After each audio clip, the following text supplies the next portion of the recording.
un tema que es muy importante hoy. Y diría yo que es el tema que más temen tocar los pastores, los líderes, porque trata acerca de la economía del pueblo de Dios, ¿saben? Entonces, a la hora de hablar acerca de la economía, enseguida aparece el temor de que los hermanos de la iglesia puedan pensar de que se le está pidiendo dinero en la casa de Dios. Pero no es así. Porque el dar en los caminos del Señor no es porque lo pida un pastor, no es porque lo pida un líder, no es porque lo pida algún otro hermano que está aquí en este lugar, no es porque lo pida la persona que esté encargada en el momento de recoger los diezmos y las ofrendas, sino que debería ser correctamente una intención del corazón del Hijo de Dios. ¿Amén? ¿Por qué? Porque voy a dar una pequeña introducción para que puedan entender de qué voy a hablar hoy. Nosotros tenemos que entender algo, y es importante que toda obra que sea establecida aquí en la tierra, para que la obra pueda funcionar es necesario una economía. ¿Amén? ¿Cuántos dicen amén? Así es. Todo aquí necesita de una economía para poder funcionar como debe, correctamente, sin limitaciones. Entonces, la obra de Dios en la tierra no es la excepción. La obra de Dios en la tierra necesita también de una economía de la tierra para funcionar de una manera más eficaz donde estamos viviendo ahora. No es que ella depende de eso, pero sí necesita para poder funcionar correctamente de la economía, del dinero de la tierra. ¿Cuántos dicen amén? Para todo lo espiritual que se hace en la iglesia del Señor, no hace falta el dinero, pero para que se desarrolle correctamente la obra en la tierra es necesario tener una economía saludable. Diga conmigo saludable. Cuando yo hablo de saludable, no estoy hablando de algo que tiene algún defecto, no estoy hablando de algo que se hace por imposición, por obligación, o que las personas lo están haciendo sin una intención genuina en su corazón. Eso se llama hacerlo de una manera saludable. Pero bien, para hablar acerca de los diezmos y las ofrendas, primeramente vamos a comenzar a buscar en la palabra de Dios cuáles son los trasfondos del diezmo y las ofrendas. Amén. ¿Cuáles son los trasfondos? Para ello, por ejemplo, en Gálatas, capítulo 3, versículo 7, y voy a comenzar de atrás hacia adelante y luego voy a tocar un tema que aparece en Génesis, capítulo número 14, versículo del 17 al 20. Y en Gálatas 3, 7, la palabra habla y dice que nosotros somos hijos de Abraham por la fe. ¿Cuántos son hijos de Abraham por la fe aquí en este lugar? Entonces, si todos somos hijos de Abraham por la fe, vamos a dar un saltico allí en Génesis capítulo 14 del versículo 17 al 20. Dice así la palabra del Señor. Génesis capítulo 14, lo voy a buscar acá, del 17 al 20. Dice así la palabra de Dios. Cuando volvía de la derrota de Kedorlaomer y de los reyes que con él estaban, salió el rey de Sodoma a recibirlo en el valle de Sabe, que es el valle del rey. Entonces Melquisedec, rey de Salem y sacerdote del Dios Altísimo, sacó pan y vino. Diga conmigo, pan y vino. Pan y vino. Yo les voy a dar un tipo de lo que significa todo esto que ocurrió en este texto, porque cuando hablamos del pan y el vino, nosotros rápidamente deberíamos remontarnos a la última cena que el Señor tuvo con sus discípulos antes de las Pascuas, donde Él compartió con sus discípulos pan y vino. Y cuando Él compartía esta cena, Él le dice: este es el pan que representa mi carne, que por ustedes va a ser entregada, va a ser tomada allí, va a ser quebrantada. Y este vino que ustedes van a tomar es mi sangre, representa mi sangre en el pacto que se va a establecer allí en la cruz. De alguna manera, lo estoy parafraseando de alguna manera para que puedan entender que cuando se hablaba del pan y del vino, se está hablando de un pacto que iba a ser sellado. Diga conmigo, un pacto sellado. Amén. Entonces dice la palabra en el versículo 18. Entonces Melquisedec, rey de Salem y sacerdote del Dios Altísimo, sacó pan y vino y le bendijo diciendo: bendito sea Abraham del Dios Altísimo, creador de los cielos y de la tierra, y bendito sea el Dios Altísimo que entregó tus enemigos en tu mano. Y dice: y le dio a Abraham los diezmos de todo.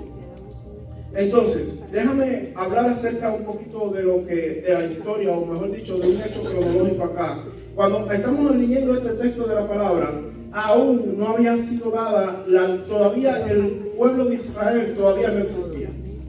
Es decir, que cuando hablamos de diezmos y hablamos de ofrendas también, por ejemplo, lo que ocurrió allí en Génesis, lo que se ha tocado en estos días atrás acerca de Abel y de Caín, estamos hablando de hechos, cosas que ocurrieron antes de aún existir el pueblo de Israel. Porque Israel, el pueblo de Israel, nace de 12 hijos que tuvo Jacob, nieto de Abraham. Es decir, que todavía ni siquiera había un pueblo de Israel cuando ya se estaban dando diezmos y ya se estaban dando ofrendas.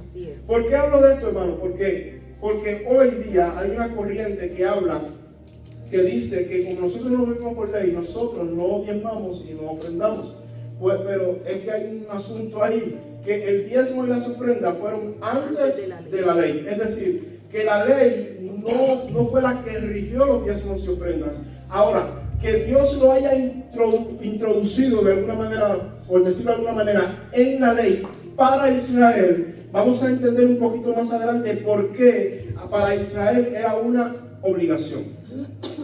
Para Israel era una obligación.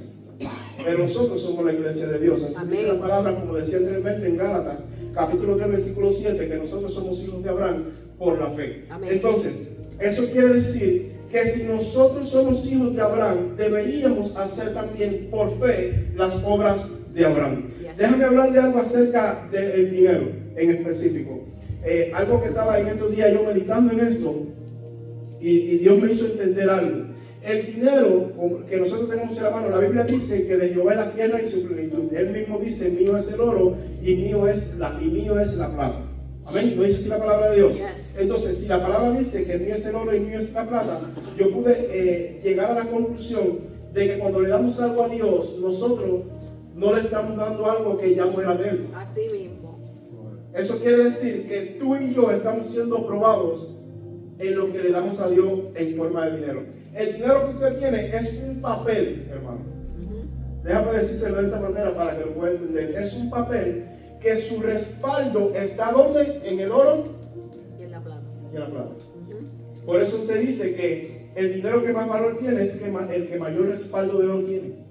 Entonces, tu dinero, el papel que tú tienes, está respaldado por el oro que ya tiene dueño. Así es. Si vamos un poquito más allá, vamos a ver que tenemos un papel que está respaldado en un material que ya tiene dueño, que no es de nosotros. Cuando nosotros le damos algo a Dios, el dinero, nosotros estamos siendo probados, hermano, porque a Dios no le hace falta. Eso es. Ya es de Él. Ya eso era de Él ya.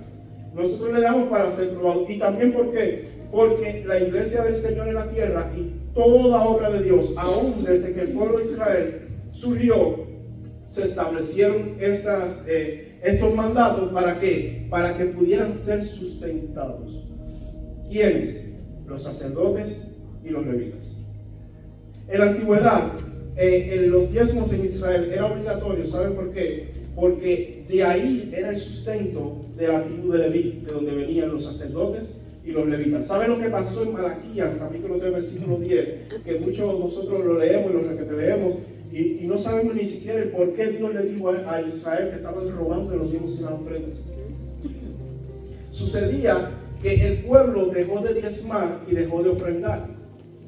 Entonces los sacerdotes y los levitas, al no ver un sustento, tuvieron que salir del servicio del templo para buscar su propio sustento. Israel indirectamente estaba robándole a Dios el tiempo de la adoración, porque al no haber sacerdote en el templo, la adoración estaba cesando. Por eso es que más adelante vamos viendo cómo se va deteriorando la adoración del pueblo de Dios y caen en los 400 años de silencio. Que muchos dicen, bueno, ¿y cómo llegaron ahí? Pues fue un paso a paso. Así es. Un paso a paso. Y hoy leemos y decimos, no, porque por vuestro diezmo y ofrenda están robándole a Dios. Pero no sabemos realmente qué sucedió, por qué el pueblo se dispersó. Ahora, le voy a hablar algo acerca de para qué realmente se usan los diezmos y las ofrendas. En la antigüedad, los diezmos y las ofrendas se utilizaban para el sustento de levitas y sacerdotes. Entonces, no se asuste, eso aquí no sucede. Yo estoy 100% seguro que aquí no sucede. Si un día el pastor se para aquí en este lugar y dice, yo necesité usar el diezmo para pagar una medicina para mí o para comprarme una necesidad que tenía, el primero que va a levantar la mano y va a estar de acuerdo voy a ser yo. ¿Sabe por qué? Porque para eso somos. Así es. ¿Cuántos dicen amén? Amén. Es para eso, hermano. Ahora, que no lo hagan ya es un asunto de ellos con Dios. Pero, ¿por qué yo hablo acerca de esto y vuelvo a repetirlo una y otra vez? Porque ese es el tema más delicado que se trata hoy en la iglesia del Señor y el que menos se trata a la misma vez. Se enseña todos los días que tenemos que dar a Dios, se dice en el tiempo de la ofrenda, pero realmente muchos no sabían de por qué realmente se hace y para qué se utiliza o para qué se debería utilizar. Entonces, las ofrendas, en cambio, no eran para el sustento de los sacerdotes y de los levitas. Las ofrendas se utilizaban para suplir las necesidades de los huérfanos y las viudas del pueblo de Dios. No eran todos los que entraban en este requisito. Eran las viudas que tenían más de 60 años y sus hijos no la podían, y no tuviera hijos que la sustenten. Eso le enseña la palabra de Dios. Eso le enseña la palabra. Ahora, yo tengo que hablar acerca de esto y tocar estos temas porque muchos hoy, que deberían estar todos aquí escuchando esto, tienen que entender el por qué es necesario que usted diezme y ofrende. Ahora, para la iglesia, en cambio, el diezmo y la ofrenda no es una obligación. Que no es una obligación. ¿Saben por qué? Porque como somos hijos de Abraham, por fe tenemos que hacerlo. ¿Saben por qué, hermano? Porque si yo te obligo a ti, por ejemplo, Juanita, a dar un diezmo y una ofrenda, ya sale del rango donde dice la Biblia que lo que no proviene de fe es pecado, se te convierte en un pecado. Así.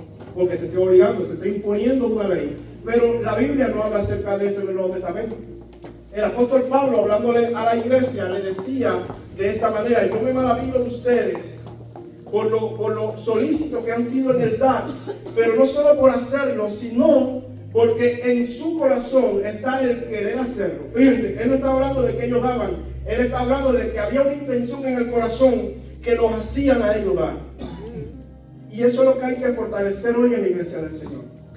Que lo que tú das, debes hacerlo por fe y por agradecimiento. ¿Por qué por fe? Porque podemos decir, bueno, por fe. ¿Por qué por fe? Si al final estamos dando un dinero. ¿Saben por qué por fe? Porque nosotros estamos dando de nuestra economía para la obra de alguien que para nosotros no es visible, pero sin embargo sus obras son veraces delante de nosotros. ¿Cómo es? No, porque la Biblia dice que nunca ha visto que cómo puedes amar a tu hermano que estás viendo, y si no amas a tu hermano que al cual puedes ver, ¿cómo vas a amar a Dios que no lo puedes ver? Entonces le estamos dando para la obra de alguien que no podemos ver físicamente, pero sus obras sí le estamos viendo todos los días. Nosotros tenemos pruebas de las obras de Dios. Amén. Yo no sé cuántos tienen pruebas de la obra de Dios. Yo tengo pruebas de las obras de Dios. Entonces, como decía en la anterior enseñanza, a nosotros nos conviene dar, porque cuando lo hacemos, la ofrenda y los diezmos se convierten en un método de adoración y agradecimiento a Dios. Entonces, cuando tú dejas de dar, lo que sucede es que en esa área de tu vida dejas de ser bendecido por Dios. Puedes trabajar, puedes ganar muy bien, puedes reunir un dinero, pero al final del tiempo te va a pasar como este hombre que dice que ya se sentía satisfecho y dice, ok, ahora voy a agarrar el dinero, voy a guardarlo en mis bodegas y voy a multiplicarlo y voy a negociar. Y vino uno que le dijo, no seas necio, ¿acaso no sabes que hoy mismo vienen por tu alma? Ajá. ¿Dónde se va a caer todo el dinero? Se va a podrir en la tierra. Se lo iba a usar otro. Entonces, hermanos, el asunto del dar no es una obligación, es una bendición. Deberíamos sentirnos bendecidos en apoyar la obra de Dios en esta tierra. ¿Sabe por qué? Porque como todo, usted prepara un proyecto en su casa, con su familia, y usted dice, tenemos que disponer de una economía. Así es. Yo no puedo decirle a mi esposa, a mi niña, no, vamos el fin de semana que viene, vamos a dar un viaje de vacaciones sin dinero. Así es. Es imposible, hermanos. Entonces, si nosotros hoy decidimos ser parte de la iglesia del Señor, tenemos que entender que la iglesia del Señor necesita en esta tierra una economía para poder funcionar correctamente. Así es. Porque mucha gente dice, no, al final eso de Dios, Dios va a suplir. Hermano, usted está puesto para suplir. Para suplir. No espere que Dios lo haga, tiene que hacer usted. Amén. Lo tengo que hacer yo. Yo no puedo pensar de que mañana se va a abrir una misión y del cielo van a llover los billetes para que esa misión funcione. Debería ser que Dios ponga en usted, o mejor dicho, que ya usted sienta la necesidad de apoyar la obra de Dios. No es que se vea obligado, no es que diga, hermano, la Biblia dice que Dios ama al dador alegre. Sí. A veces yo he escuchado en otros lugares, en mi país se escuchó mucho, donde decía, tú dale a Dios lo que más te duele. Hermano, para mí eso no puede ser. Tú no puedes darle a Dios lo que más te duele, hermano.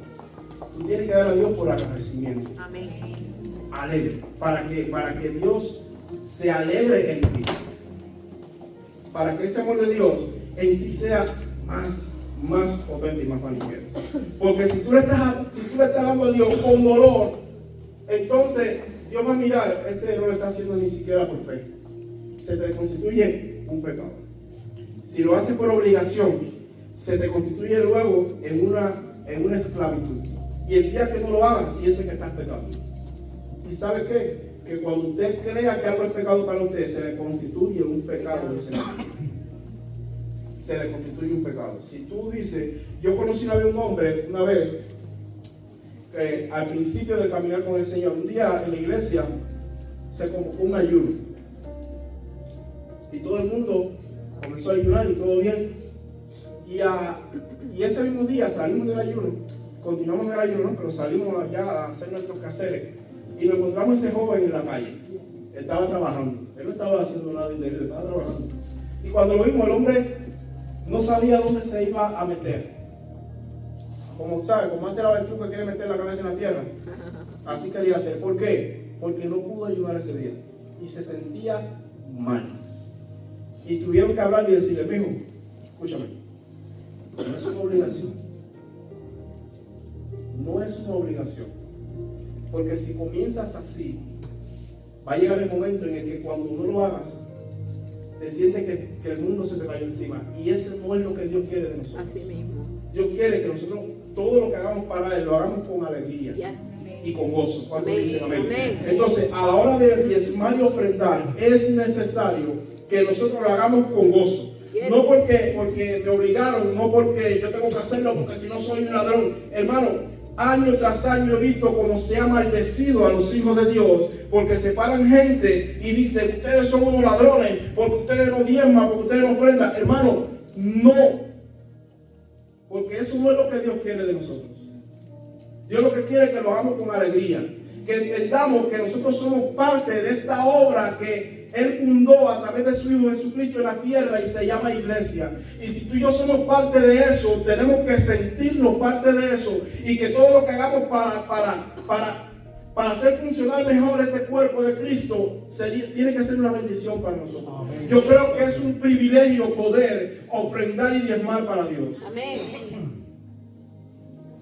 Es un privilegio poder hacerlo. Es un privilegio que mañana, cuando llegue el día del Señor, que cuando estemos delante de su presencia, Él diga, tú apoyaste mi obra en la tierra. Así es. Y esa va a ser una diadema para tu corona. Amén. Dígale que está a tu lado, eso va a ser una diadema más para tu corona. Aleluya. Sí, Señor. Porque eso es parte del fruto del Hijo de Dios. Amén. El gozo es parte del fruto del Hijo de Dios. Y en el gozo se manifiesta el dar. Diga conmigo, en el gozo se manifiesta el dar. Entonces, si nosotros somos hijos de Abraham,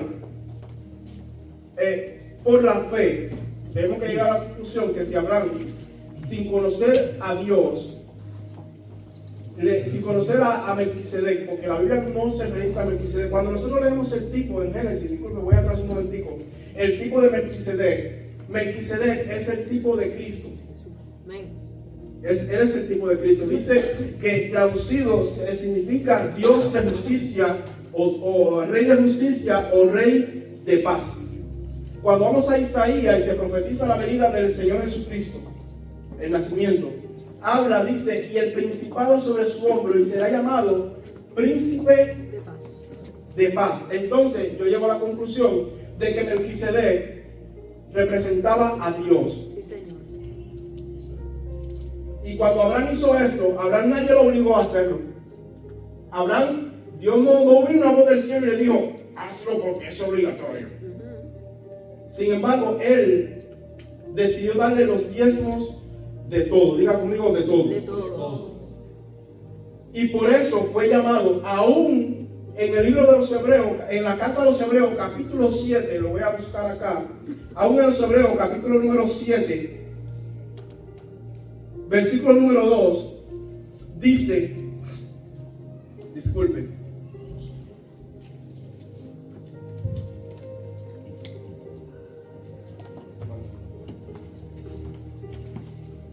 a quien asimismo, se me corre,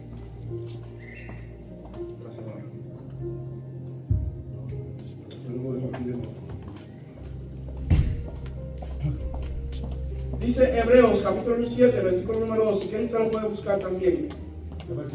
Versículo número 2, puede leer del 1 al adelante, dice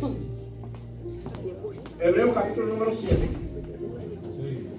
Dice, porque este Melquisedec, rey de Salem, fíjense, Abraham lo hizo y miles de años después todavía se está hablando de lo que Abraham hizo.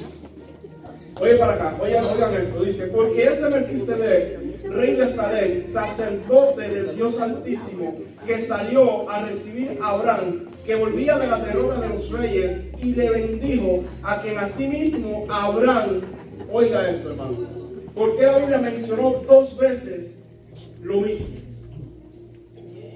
Porque después de miles de años después, la Biblia todavía está haciendo, Dios revelando a través de su Espíritu Santo, está haciéndole memoria todavía a la iglesia a los hebreos, y le está diciendo, porque a quien asimismo dio Abraham los diezmos de todo, cuyo nombre significa primeramente Rey de justicia y también Rey de Salem, esto es, Rey de paz. Gloria sea el nombre de Jesús. Entonces, para ir concluyendo el tema acá, el dar al Señor es una bendición. Amén. Es una bendición. Diga conmigo, es una bendición. Yo doy a Dios porque Él me dio el privilegio de hacerlo. Porque me dio el privilegio de hacerlo. Porque nos dio el privilegio de ser parte de la obra en esta tierra. No es una manipulación. Usted es libre de hacerlo o no hacerlo. Sepa que si lo hace va a ser más bendecido en esa área de su vida. Sepa que cuando usted da a Dios, sean los diezmos, sean las ofrendas, usted pone a Dios en primer lugar en esa área de su vida. Si no lo hace, pues ya ese es su asunto con el Señor. ¿No es así? Amén. Es un asunto con el Señor. Ahora, nos conviene darle a Dios. Amén. Si quieres, se lo puede decir el que está a tu lado. Te conviene darle a Dios. Conviene darle a Dios. Te conviene obedecer a Dios. Porque de Él proviene nuestro sustento aquí en la tierra. Cuando dicen amén. Y recuerden, cuando usted le da a Dios, usted sencillamente está siendo probado. Diga conmigo, probado. Está siendo probado, hermano. Porque como le decía hace un ratico atrás, lo que usted tiene es un papel en la mano. El billete es un papel. Lo que representa el valor de ese billete lo da lo que lo respalda el que es el oro. Y ya ese tiene dueño. Ese es Dios. Dice la Biblia, mío es el oro y mío es la plata. ¿Cuántos dicen amén? Entonces, hermanos, es importante nosotros entender este tema. Sí, es importante entender este tema porque yo creo que dentro de las doctrinas, cuando hablamos de doctrina, estamos hablando de enseñanza básica de la iglesia. Hay que hablar acerca de los diezmos y ofrendas, hay que hablar acerca de la venida del Señor, porque el Señor mismo, hablando acerca de esto, dice: ustedes tienen que anunciar mi venida hasta que ya se manifieste el tiempo postrero, es decir, cuando ya Dios venga, hasta el día del Señor. Tienen que anunciar su venida. Es necesario hablar, como le decía anteriormente también, acerca de la verdadera y la pura doctrina. ¿Cuál es la verdadera y pura doctrina? Más adelante lo van a entender. Para los que les gustan aprender, lo van a escuchar un poquito más adelante. Entonces, doctrina básica de la iglesia: bautismo, diezmos y ofrendas, la venida del Señor, la fe en Jesucristo, el Espíritu Santo, no como una doctrina, sino como una persona. Si usted no ha escuchado acerca de estas 5 doctrinas básicas, créeme que todavía es necesario que usted la entienda y la aprenda para que pueda comenzar a crecer en el Señor. Es necesario, hermano, aprender esto para crecer en el Señor. Amén. Recuerden, Melquisedec, rey de Salem. Fíjense, hay algo aquí que me impresiona, que cuando Abraham sale, en el libro de Génesis, cuando Abraham sale a pelear contra estos 5 reyes, eran 4 reyes juntamente con él, Abraham no era rey, y pelea contra 5 reyes. ¿Para qué? Para rescatar a Lot, su sobrino. Entonces, cuando Abraham regresa de esta gran batalla, humanamente era imposible que él pudiera vencer a 5 reyes. Primero, porque cuando Abraham sale de su casa, los que habían en su casa eran esclavos, no eran guerreros.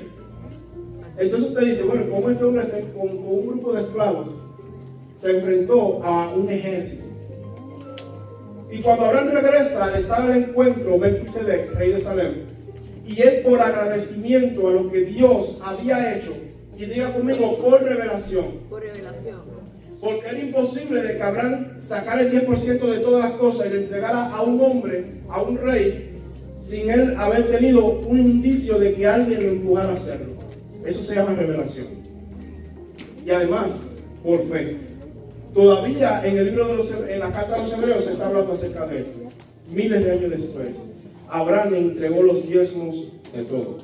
Recuerden, hermano, Malaquías 3 no te está buscando, no te está maldiciendo.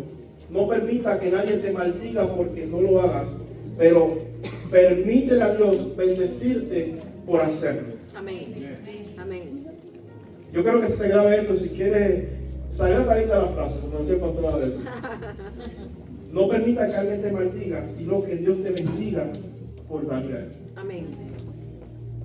Porque el darle a Dios es un privilegio. Amén. Poder servir a Dios, hermano, es un privilegio. Tenemos que entenderlo así. A veces leemos la Biblia, para los que les gusta leer la Biblia, y sabemos que hay 613 mandamientos que Dios le entregó al pueblo de Israel. 613 leyes, 10 mandamientos. Y muchas veces dice: wow, pero eso era difícil para Israel, era imposible para un hombre cumplirlo. Pero cuando vamos a ver el sentido de todo lo que Dios le habló, de todo lo que Dios nos habla hoy, es porque nos conviene. Diga, nos conviene. Porque cuando Dios le dijo al hombre: mira, no te conviene tomar agua donde cayó un animal muerto, hermano. Le decía Dios a Israel: ni siquiera un insecto, nada muerto puede caer en agua que ustedes iban a tomar. ¿Por qué? Porque de cualquier cuerpo muerto se desprende un grupo de bacterias que son dañinas al organismo. Cuando Dios le decía aún sus necesidades, usted sabe lo que hacía el pueblo de Israel con sus necesidades. En aquel tiempo no había un inodoro, esto descargaba con una cadenita. Esa gente tenía que enterrarlo en tierra, porque es dañino, hermano. Era dañino comer algún tipo de animal, porque en ellos hay una bacteria que es dañina para el hombre. Cuando Dios le dijo a Israel, cuando Abraham lo hizo, y hoy nosotros lo hacemos, cuando dice da, el dar, es porque nos conviene dar. Amén. Porque si tú no das, no vas a recibir. Dice: el que da, recibe. El que busca, encuentra. El que llama, se le responde. ¿A quién le conviene dar? ¿A quién le conviene escuchar? ¿A quién le conviene buscar? ¿A quién le conviene llamar? A mí me conviene. Yo no sé si a ti te conviene, pero a mí me conviene hacerlo.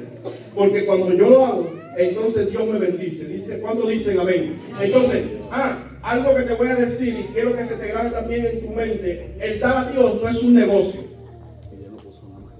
Porque hoy hay una falsa enseñanza que anda por ahí. O mejor dicho, se ha tirado a falso. ¿Por qué? Por causa de un grupo de líderes, porque no son gente del pueblo, no son gente del pueblo como nosotros que buscamos la forma de agradar a Dios. Hay un grupo de líderes por ahí que están tergiversando una doctrina acerca del dar, donde ellos establecen de que el que más das, si tú das más vas a recibir. Entonces están haciendo negocio con Dios y te dicen, no, hoy pacta la siembra y la cosecha. Ese es el nombre que le pusieron. Si tú siembras más, vas a recoger más. Si tú vienes al reino de Dios y le das 1000, vas a recoger 10,000. Pero si das 100, vas a recoger 10 nada más. Y entonces están manipulando al pueblo de Dios para robarles. Hay gente que lo está haciendo hoy. Nosotros no negociamos con Dios, hermano. Amén. Así es. Mira, nosotros no tenemos la capacidad de negociar con Dios. Eso es. Es como ahora yo pararme, yo no soy millonario, y que busque el hombre más millonario del mundo, el que más dinero tiene, y diga, vamos a hacer un negocio usted y yo. ¿Con qué respaldo lo voy a hacer yo? El más millonario no puede negociar con Dios. Entonces, no nos vamos a dejar engañar. Nosotros no podemos negociar con Dios. A nosotros nos conviene dar ya. Amén. Y Dios nos va a bendecir. Amén. Yo no le doy a Dios para que Él me bendiga, hermano, porque el día que yo lo haga, yo quiero hacer un negocio con Él. No intentes negociar con Dios porque no te va a funcionar. Mío, Padre. Fíjense si es así, que ni siquiera nosotros podemos pactar con Dios. ¿Cómo no nos podemos pactar con Dios? Porque cuando Dios vio que el hombre era imposible, que para el hombre era imposible sostener un pacto, Él entregó a su propio hijo y no esperó nada a cambio. Porque el hombre no tenía nada que dar. La Biblia, Pablo, en la carta a los romanos, dice la carta a los romanos, porque dice así la carta a los romanos: por cuando todos pecaron y están destituidos de la gloria de Dios. Nosotros no podemos llegar a la gloria de Dios sino por Jesucristo. Amén. Cuando Dios vio que para el hombre era imposible, Él dice, espérate, ya ustedes no van a poder hacer más nada, yo lo voy a poner.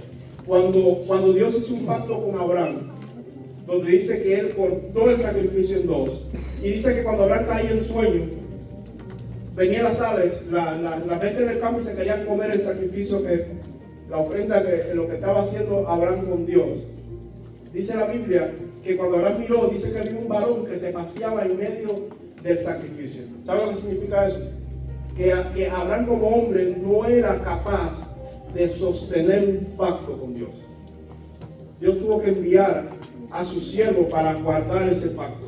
Asimismo, Dios hizo con nosotros a través de Jesucristo. Tú y yo no somos capaces de sostener un pacto. Por eso Dios entregó a su Hijo y te dio a su Espíritu Santo para que nosotros podamos todavía estar en pie en ese pacto. Y hasta que no entendamos eso y lo guardemos en nuestro corazón, vamos a seguir pensando que somos Superman. Que yo puedo hacer lo que yo voy a hacer y que tú no puedes hacerlo, hermano. Dile que está a tu lado, tú no puedes hacerlo. No podemos. Nosotros no podemos hacerlo, es un Dios solamente. Para eso envió a su Espíritu Santo. Para eso lo envió. Por eso en el aposento alto Él le dice, no salgan de Jerusalén. No salgan hasta que sobre ustedes no venga el Espíritu de verdad. No salgan de ahí porque ni siquiera van a poder predicar el Evangelio sin el Espíritu Santo, hermano. No lo van a poder hacer. ¿Por qué la iglesia de hoy produce pocos frutos? Como decía la clase anterior. Porque necesita el Espíritu Santo. Él es que produce los frutos de nosotros. Entonces levanta tus manos al cielo, ponte de pie en esta tarde y dile, Señor, te doy gracias. Yo quiero escuchar tu voz en esta tarde. Aleluya. Yo quiero escuchar tu voz. Y levanta tu mano al cielo y dile: Señor, yo te doy gracias porque todavía estoy en esta tierra y puedo darte. Aleluya. Porque si tú no hubieras, Señor, bendecido mi vida, si tú no hubieras bendecido mi granero, si tú, Señor, no me hubieras sostenido en pie, hoy yo no pudiera levantar mi mano, Señor, y elevar mi voz al cielo, Dios mío, y decirle gracias, y decirte gracias por lo que tú has hecho y por lo que vas a continuar haciendo, Señor. En el nombre de Jesús, Padre, yo te pido en esta preciosa tarde, Señor, que tu Espíritu Santo que ya está en este lugar comience, Dios mío, a quebrantar, Señor, nuestros corazones, que se me penetre, Señor, en nuestras mentes y pudiéramos nosotros entender, Padre, que lo que nosotros hacemos para ti, Padre, es un privilegio que tú nos das. Amén. Que todo lo que hacemos para ti, Señor, no es una obligación, no es una necesidad para la iglesia, sino una bendición para nuestras vidas, Señor. Gracias, Padre. Por eso te damos gracias en esta tarde, Dios. Porque tú estás en este lugar. Padre, porque todavía, Señor, podemos decir el benecer, hasta aquí nos ha ayudado el Señor. Amén.